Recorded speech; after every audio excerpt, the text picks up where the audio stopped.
अस्सलाम वालेकुम, मैं हूं Mohammad Danish. Welcome back to another video. Egypt के पिरामिड्स के बारे में हम जितना ज्यादा जानने की कोशिश करते हैं उतना ही ज्यादा हम उसमें उलझते जाते हैं।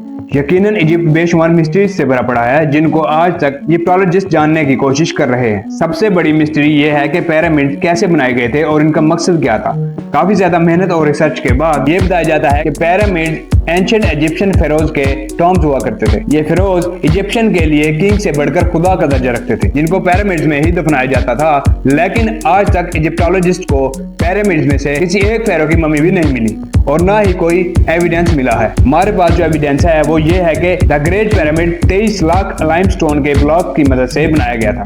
एक ब्लॉक का वजन तकरीबन एक हाथी के वजन जितना है। इसकी बेस तकरीबन 13 एकड़ पर फैली हुई है। हाइट 481 फीट तक है। हमें यह भी देखने को मिलता है कि इन पिरामिड्स की ईस्टर्न और वेस्टर्न वॉल्स बिल्कुल स्ट्रेट नॉर्थ पोल की तरफ जाती हैं। इतने बड़े स्ट्रक्चर को हजारों साल पहले आजकल के मॉडर्न कंपास जितनी एक्यूरेसी से नॉर्थ पोल की डायरेक्शन में सीधा खड़ा किया गया था। ये वो सबूत है जो आज भी हमें देखने को मिलता है। सिर्फ इतना ही नहीं, पिरामिड के बेस का लेवल 0.75 इंचेस जितना एक्यूरेट है। इतने बड़े एरिया का एक्यूरेट लेवल आजकल के लेजर लेवलिंग सिस्टम के जरिए ही हासिल किया जा सकता है। हमारे पास इस चीज का भी एविडेंस है कि पिरामिड की चारों साइड वॉल्स की लंबाई एग्जैक्ट 230 मीटर है। जिन लोगों ने भी हजारों साल पहले द ग्रेट पिरामिड बनाया था उनको अच्छी तरह अर्थ के साइज का इल्म था। यहाँ गौर करना जरूरी है, जैसा कि सर्दियों में दिन छोटे और रातें बड़ी हो जाती हैं और इसी तरह गर्मियों में दिन बड़े और रातें छोटी हो जाती हैं। लेकिन साल में 2 ही दिन ऐसे होते हैं जिनमें रात और दिन बराबर होते हैं। एक होता है 21 मार्च और दूसरा होता है 22 सितंबर।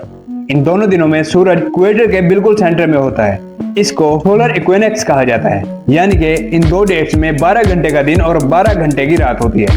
12 घंटों को अगर सेकंड्स में कन्वर्ट किया जाए तो ये 43,200 सेकंड्स बनते हैं।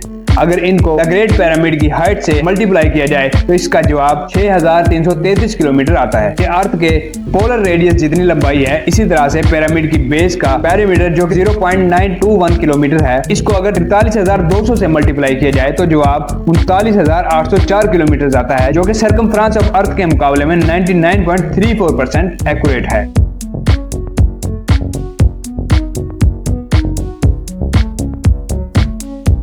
अब सवाल ये पैदा होता है कि हजारों साल पहले पिरामिड बनाने वालों को अर्थ का पोलर रेडियस और सर्कमफ्रेंस कैसे मालूम पड़ा। ये पिरामिड हमारी सोच से भी ज्यादा कॉम्प्लिकेटेड है। ऊपर बताए गए फैक्ट्स जानने के बाद ये यकीन करना मुश्किल हो जाता है कि इनको 4,500 साल पहले बनाया गया। Graham Hancock fingerprints of the God के ऑथर हैं। इन्होंने पिरामिड को ओरियन कॉन्स्टेलेशन के 3 स्टार के साथ लिंक करने की थ्योरी दी थी।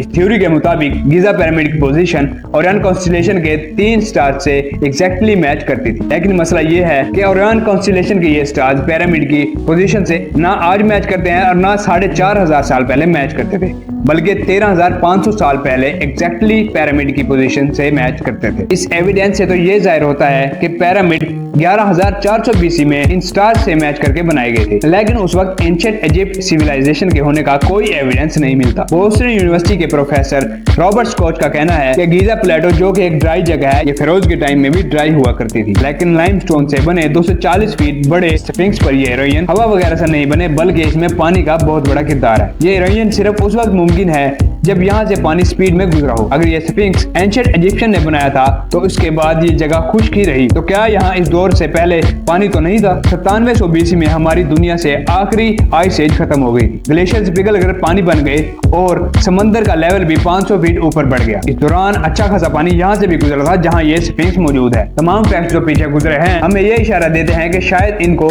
इजिप्शियन ने नहीं बल्कि ऐसी सिविलाइजेशन ने बनाया था जो पास में काफी एडवांस थी। ये भी हो सकता है कि इजिप्शियन को ये पिरामिड बने बनाए मिले हों और उन्होंने इनको अपने रिलीजन के लिए इस्तेमाल करना शुरू कर दिया। इजिप्ट में कई मकामात पर पाई जाने वाली हेरोग्लिफ्स, जिसमें एंशिएंट इजिप्शियन ने अपनी हिस्ट्री और रिलीजन के बारे में काफी इंफॉर्मेशन फराहम कर रखी है, लेकिन इन हेरोग्लिफिक्स में भी कहीं पिरामिड के कंस्ट्रक्शन का कोई जिक्र नहीं।